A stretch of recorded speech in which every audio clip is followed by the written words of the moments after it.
Bonjour, nous sommes aujourd'hui à l'hôtel Bennec, donc pour une vente assez exceptionnelle qui va se tenir au mois d'octobre. Donc maître Cécile Conenfilat va nous en dire plus, puisque lors de cette vente, on va quand même vendre un ensemble exceptionnel d'œuvres de William Adolphe Bougreau. Alors cette vente a lieu Cette vente a lieu le 13 octobre à 15 h. Un dimanche. Un dimanche, absolument, avec précédé d'une exposition qui aura lieu le vendredi après-midi, le samedi toute la journée, et le dimanche matin pour les derniers retardataires. Donc c'est une vente un peu exceptionnelle, qui provient d'une collection, d'une succession lyonnaise. Tous ces tableaux ont été acquis à la fin des années 70, au début des années 80. Enfin, ils n'ont pas été acquis, ils ont été donnés d'ailleurs, donc c'est très bien marqué dans le catalogue.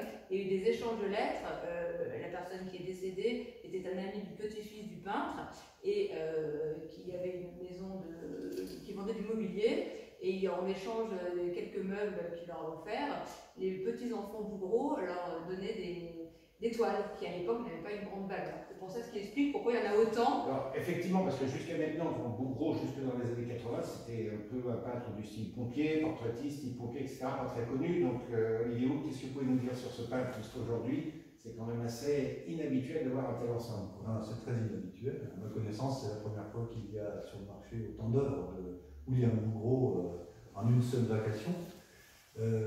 Alors, pour vous reprendre simplement, Bougreau était très connu. C'était un artiste très très connu de son vivant, et même tout au long du XXe siècle, c'était un artiste connu, mais que l'on avait décidé de mettre au purgatoire, comme tous les peintres pompiers.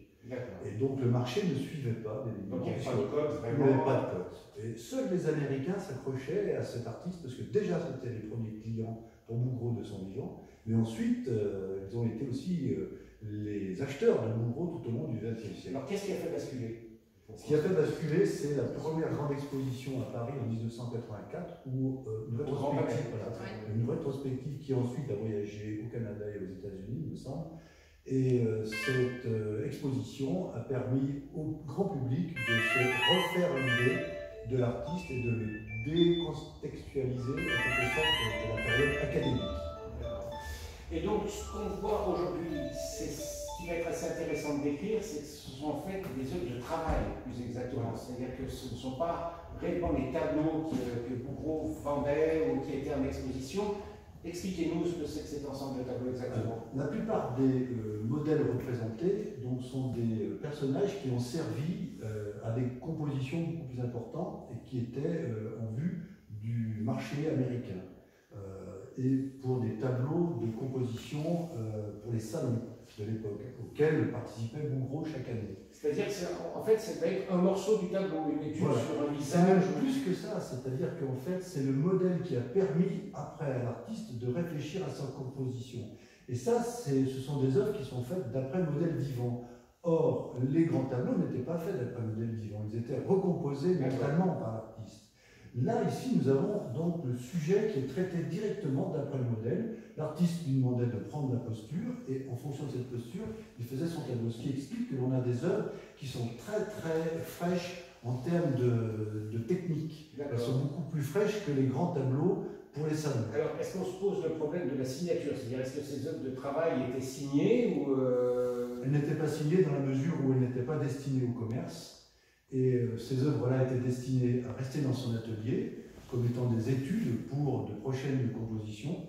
Et bien évidemment, il n'était pas utile pour lui de les signer, puisqu'il savait bien qu'elles étaient de lui. Il y a le cachet de l'atelier qui a été apposé par le petit-fils.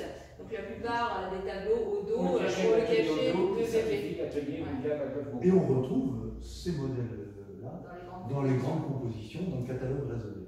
Il y a juste aussi un tableau qui est intéressant, qui est du coup le tableau des femmes d'Alger, parce que Bougreau était un grand admirateur des classiques français. Les orientalistes. Pas que, parce qu'il a reproduit aussi des peintres italiens. Si tu me permets. Surtout, en fait, Delacroix était. On aurait pu penser que Bougreau ne considérait pas comme Delacroix comme étant un grand artiste, puisqu'il était plutôt dans la veine ingresque. D'accord. Puisque Ingres et Delacroix se sont, en quelque sorte, ont été opposés tout au long du XIXe siècle jusqu'à nos jours, finalement. Et puis, on se rend compte qu'en fait, Bougreau a copié une œuvre de Delacroix, une œuvre emblématique de Delacroix, qui est Les femmes d'Alger. Et en la copiant, c'était une façon pour lui de rendre hommage à ce grand artiste qu'il considérait comme étant un des plus grands artistes du 19e siècle, avec Anne.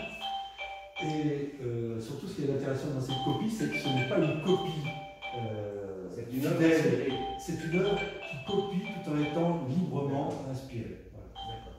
Bon, et bien donc rendez-vous le dimanche 13 octobre à 15h, mais quand même 2 jours d'exposition avant. Absolument, et l'intégralité des œuvres sur notre site avec les photos de détail et les commentaires de l'expert. Et les estimations. Et les estimations. Merci à vous. Merci. Au 13 octobre.